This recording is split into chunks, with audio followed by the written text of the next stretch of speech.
अस्सलाम वालेकुम। कल मेरे पास मेरा एक दोस्त आया, बहुत ही पुराना दोस्त। मुझे आके कहता है कि यार अली, मैं उम्मीद हार चुका हूँ। मैंने बोला क्यों? कहता है मैं एक मुश्किल में हूँ और मुझे उस मुश्किल का हल नज़र नहीं आता। अगर इस बात को हम अपने ऊपर रख के देखें तो अब आजकल हम सब की यही हालत है। हर दूसरा जवान आदमी डिप्रेशन में है, मोटिवेटेड फील नहीं कर रहा, परेशान है और मुश्किलों का हल उसको नज़र नहीं आता। इसमें कसूर हमारे माशरे का है और हमारी माशरे की वजह से बनी हुई हमारी पर्सनैलिटीज़ का है। अब हमें ये देखने की ज़रूरत है कि हमारी शख्सियात किस तरह की हैं। मिनहसुल कौम, मिनहसुल कौम हम लोग सब दो तरह के हैं। या तो हम बहुत ही छचोरे हैं या हम बहुत ही संजीदा हैं। और ये जो दोनों शख्सियात हैं ये अक्सर डिप्रेशन का शिकार हो जाती हैं। अगर आप बहुत ज़्यादा हर चीज़ को संजीदा लेते हैं और मुश्किल लेते हैं तो भी आप डिप्रेशन में जा सकते हैं, और अगर आप हर चीज़ को बहुत ज़्यादा हल्का लेते हैं, हंसी मजाक में लेते हैं, तो भी आप ज़िंदगी में डिप्रेशन में जा सकते हैं।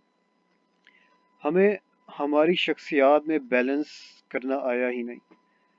हमें अपने आप को मुतवाज़िन करना आया ही नहीं। हमने अपनी शख्सियात में कभी वज़न पैदा ही नहीं किया।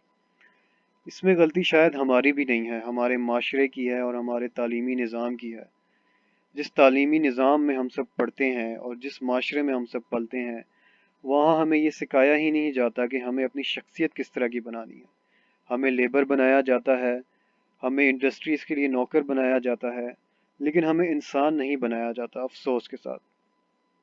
बचपन से हमें ये चीज़ें स्कूल में सिखानी चाहिए थी कि हमें गुस्से को किस तरह काबू करना है, हमें डिप्रेशन को किस तरह टैकल करना है, एंजाइटी और घबराहट को किस तरह टैकल करना है। अक्सर मैं देखता हूँ कि जवान जवान लोग हैं और उन्हें बात करने का पता नहीं, उनका कोई नज़रिया नहीं, वो दो लोगों में घबरा जाते हैं, या बहुत ही ज़्यादा छचोरे हो जाते हैं, या बहुत ही ज़्यादा बेबाक और बदतमीज। यही दो किस्म की शख्सियात हमें हमारी यूथ में मिलती है। कोई मुतवाज़िन शख्सियत का मालिक बहुत ही कम नज़र आता है। इसका कसूर, जैसे कि मैंने पहले बताया, कि हमारे माशरे का है। हमारे माशरे ने हमें नाउम्मीद बनाया है। जब भी कोई इंसान कुछ यूनिक करने जाता है, कुछ बड़ा करने जाता है, सबसे पहले उसकी टांग खींची जाती है। क्यों? क्योंकि हम सब वो काम नहीं कर रहे जो तू कर रहा है। तू किस तरह यूनिक हो सकता है? तू किस तरह डिफरेंट हो सकता है? जब हम सब कुएं में छलांग लगा रहे हैं, तुम क्यों समुंदर में तैराकी करने जा रहे हो? तुम भी हमारे साथ आओ, कुएं में छलांग लगाओ। हम तुम्हें क्यों स्विमिंग सीखने दें? हम तुम्हें क्यों आसमान में उड़ने दें? हम सब ज़मीन पे रेंग रहे हैं कीड़ों की तरह, तुम भी हमारे साथ कीड़े की तरह रेंगो। यही एक हमारे माशरे का एक शर्मनाक पहलू है। अब हमें ये देखना है कि हम उम्मीद क्यों हार जाते हैं, हम मोटिवेटेड फील क्यों नहीं करते हैं।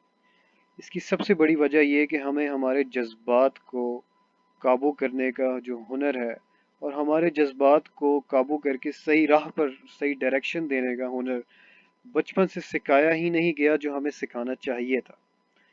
अब ये चीज़ें जो है ये हमें हमारा दीन और अखलाकियात सिखाती हैं।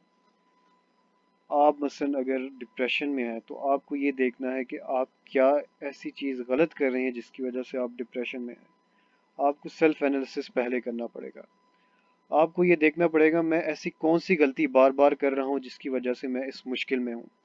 याद रखिएगा, किसी बहुत बड़े बुजुर्ग ने कहा था कि मुश्किल बाद में आती है, पहले उसका हल आता है, और हल माँ होती है, मुश्किल उसका बच्चा होता है।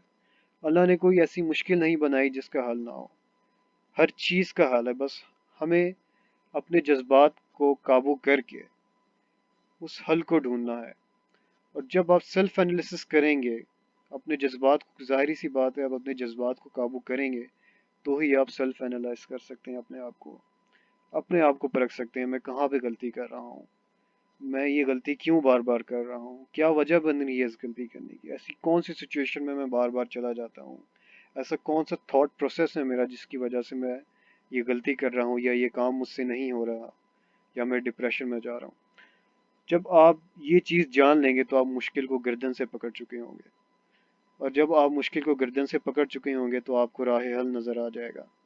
اور جب آپ کو راہ حل نظر آ جائے گا تو آپ میں ایک امید خود پیدا ہو جائے گی. جب آپ اس راستے پر، اس راہ حل پر، یعنی اس حل کے راستے پر چلنا شروع کریں گے تو آپ کو خود بخود امید آپ میں اجاگر ہو جائے گی کہ اب میں اپنے منزل تک پہنچ جاؤں گا. تو یہ ہمیں ہمیشہ سے دھیان رکھنا چاہیے کہ آپ اپنے جذبات کو کنٹرول کر کے صحیح سمت میں لے کے آئیں. ہمارے ساتھ مسئلہ یہ نہیں ہے کہ ہم اپنے جذبات پر قابو نہیں کرتے ہیں، بلکہ مسئلہ یہ ہے کہ ہم اپنے جذبات کو دبا دیتے ہیں.